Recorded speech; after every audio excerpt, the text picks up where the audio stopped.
5 seconds to go.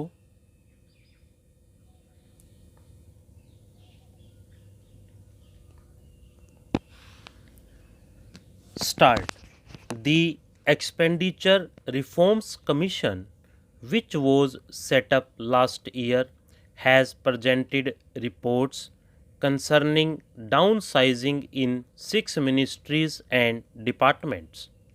These include Department of Economic Affairs, Ministry of Information and Broadcasting, Ministry of Coal, Department of Heavy Industry, Department of Public Enterprises, and Ministry of Small Scale Industries.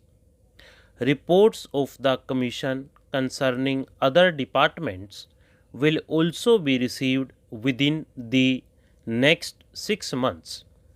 These recommendations will be implemented by July 31st, 2001 and identified surplus staff transferred to the surplus pool. Charity, it is said, must begin at home.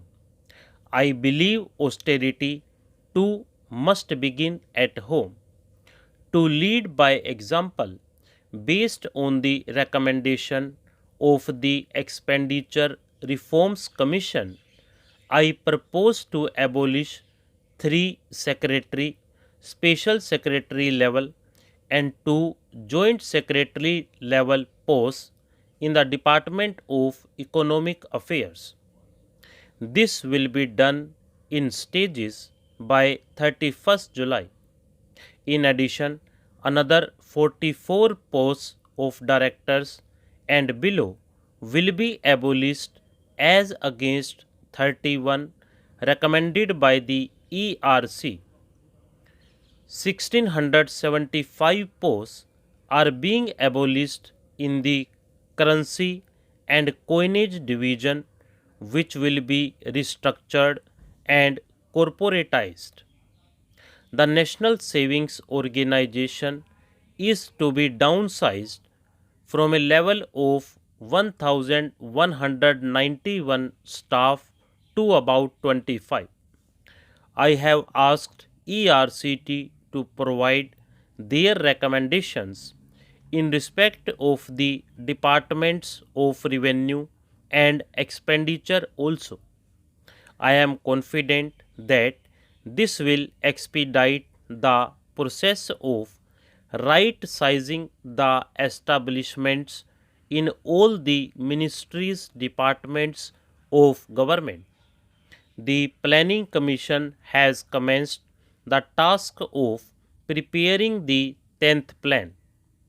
Given the severity of resource constraints, improvement in the quality of government spending is of the essence.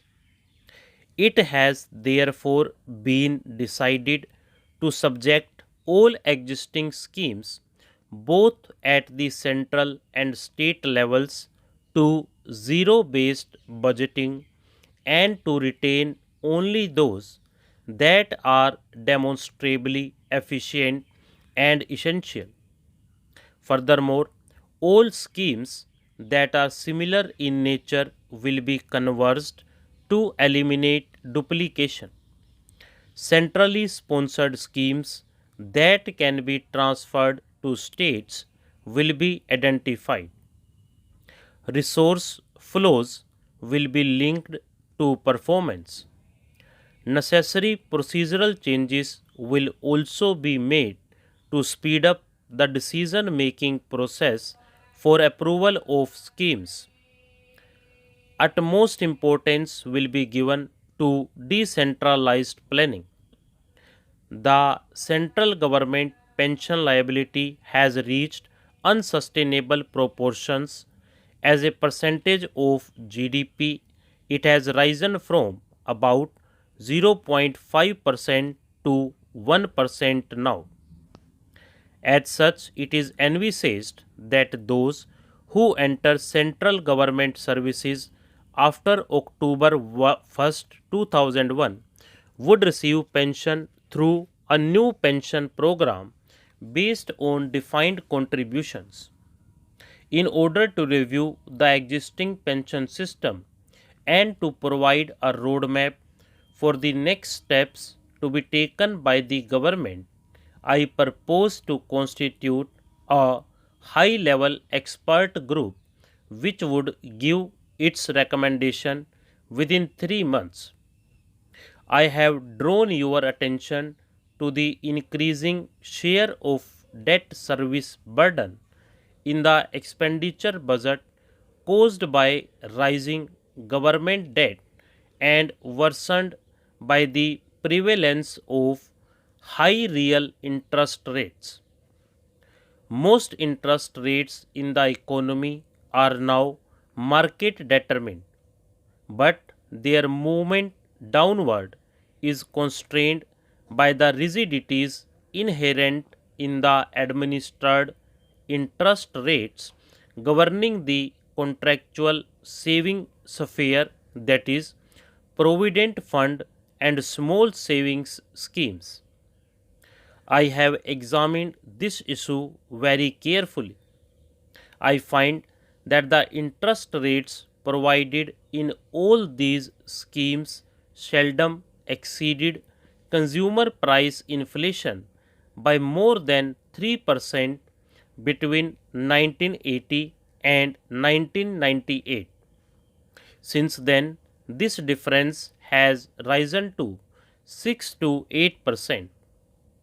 Not only are such high real interest rates putting an unsustainable burden on both central and state governments, but the resulting high cost of capital is also inhibiting economic growth all around. I am therefore reducing most administered rates by 1.5% as of March 1st, 2001. Government guarantee and tax incentives for these schemes will continue.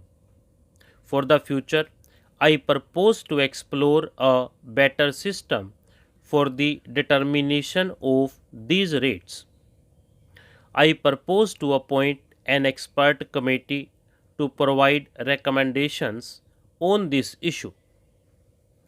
The benefit of reduction in interest rates on small savings deposits will be fully passed on to the states. This will reduce their borrowing cost from small savings by 100 to 150 basis points. In addition, I am also reducing the interest rate on loans portion of central assistance to state plans by 50 basis points.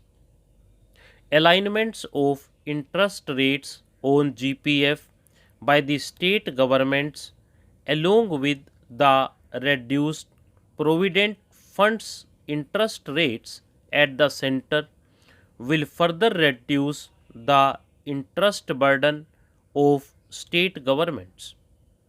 Moreover, because of the anticipated increase in gross tax collection of the center, devolution of central taxes to states is expected to increase by over rupees 9,000 crore in 2001 to over the current year. All these measures will help in reducing the debt burden of the states and improve their fiscal position. Along with fiscal consolidation at the center, it will be our endeavor to work for states. Stop.